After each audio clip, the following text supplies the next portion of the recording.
ভারতের কখনো কোনো আপত্তি নাই।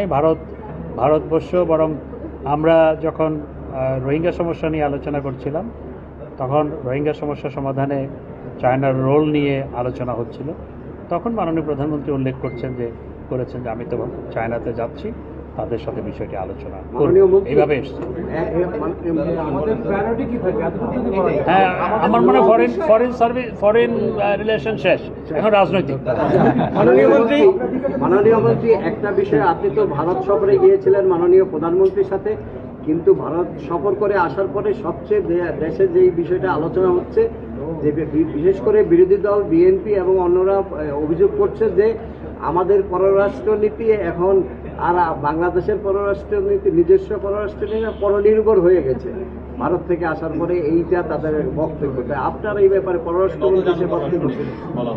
আমাদের পররাষ্ট্রনীতি সবসময় আমরা স্বকীয়তা বজায় রেখে করছি।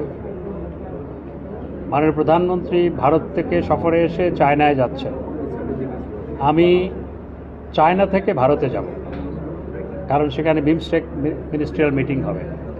সুতরাং আমাদের পররাষ্ট্রনীতি যে কত শক্ত ভিতের উপর প্রতিষ্ঠিত এবং সমস্ত রাষ্ট্রের সাথে সম্পর্ক আমরা যে চমৎকারভাবে মেনটেন করছি, বিএনপি বরং এজন্য আমাদেরকে ধন্যবাদ দেওয়া দরকার। যেখানে বিএনপি নেত্রী ভারতে গিয়ে গঙ্গার পানির কথা ভুলে যায়, তারা কিভাবে এই আমাদের পররাষ্ট্রনীতি নিয়ে প্রশ্ন করে বা ভারতের সাথে আমাদের সম্পর্ক নিয়ে প্রশ্ন করে? ভারত আমাদের বৃহৎ প্রতিবেশী, আমাদের 3 দিকে ভারত পরিবেষ্টিত।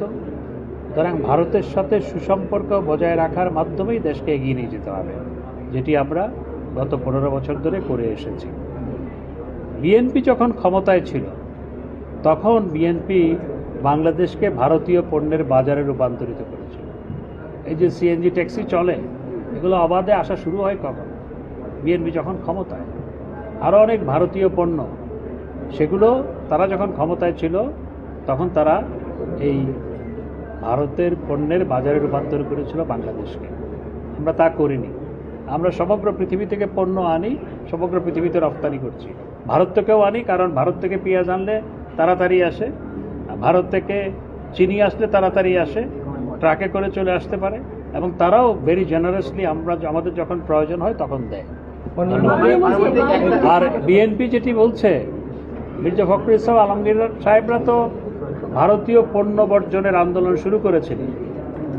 এখন ওনারা ভারতীয় পণ্য বর্জনের আন্দোলন শুরু করেছেন, তারপর ওনাদের কারো কারো ঘরে ভারতীয় বউ আছে, আবার ওনাদের যাদের ভারতীয় বউ নাই তাদের বউরা আবার ভারতীয় শাড়ি পরে, ভারতীয় শাল পরে ছেলেরা।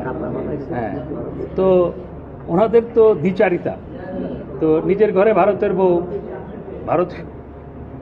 মাননীয় মন্ত্রী কারণ নাম উল্লেখ করতে চাই না, মাননীয় মন্ত্রী কিছুক্ষণ কথাটা শেষ হোক।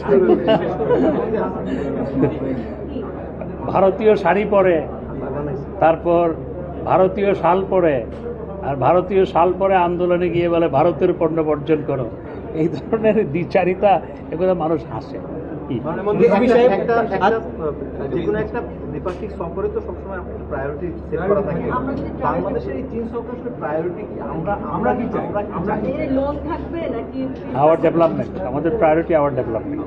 মাননীয় মন্ত্রী আজকে রিজভী সাহেব বলেছেন যে সরকারের যে দুর্নীতির বিরুদ্ধে জিরো টলারেন্স নীতি, এটা হাস্যকর কৌতুক ছাড়া আর কিছু নয়, যে সরকারের ঊর্ধ্বতন পর্যায়ে। আসলে বিএনপির দুর্নীতির বিরুদ্ধে বক্তব্যটাই হাস্যকর এবং কৌতুক, কারণ তাদের ভারপ্রাপ্ত চেয়ারম্যান দুর্নীতির দায়ে সাজাপ্রাপ্ত আসামি, তাদের চেয়ারপারসন বেগম খালেদা জিয়া তিনিও দুর্নীতির দায়ে সাজাপ্রাপ্ত আসামি, এবং তারা যখন ক্ষমতায় ছিলেন তখন পরপর 5 বার দুর্নীতিতে বাংলাদেশ চ্যাম্পিয়ন হয়েছিল। তারা যখন দুর্নীতির বিরুদ্ধে কথা বলে, আমাদের অ্যাকশনগুলো নিয়ে প্রশ্ন তোলে, সেটিই বড় কৌতুক। ধন্যবাদ। মন্ত্রী